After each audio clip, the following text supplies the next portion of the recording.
เชื่อไหมครับบ้านหลังนี้มี7สเต็ปด้วยกันนะครับสเต็ปแรกนะครับคือระเบียงหน้าบ้านนะครับความสูงต่างกัน10เซนนะครับ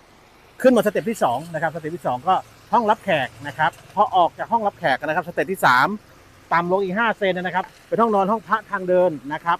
ก็จะต่ำไปอีก5เซนนะครับสเต็ปที่4นะครับจากทางเดินห้องนอน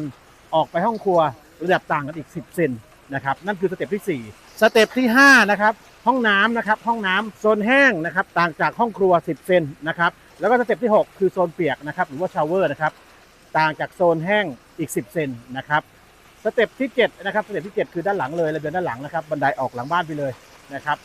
คือไงครับปลูกเรือนตามใจผู้อยู่ปลูกอู่ตามใจผู้นอนนะครับลูกค้าค่อนข้างซีเรียสนะครับเรื่องระดับต่างๆนะครับระดับห้องต่างๆระดับพื้นห้องต่างๆนะครับเกี่ยวกับฮวงจุ้ยนะฮะที่บอกครับปลูกเรือนตามใจผู้อยู่ปลูกอู่ตามใจผู้นอนนะครับวันนี้ก็ค่ำอีกแล้วเนาะทีมงานก็เทคอนกรีตพื้นนะครับวันนี้ก็ค่ำนิดนึงนะครับ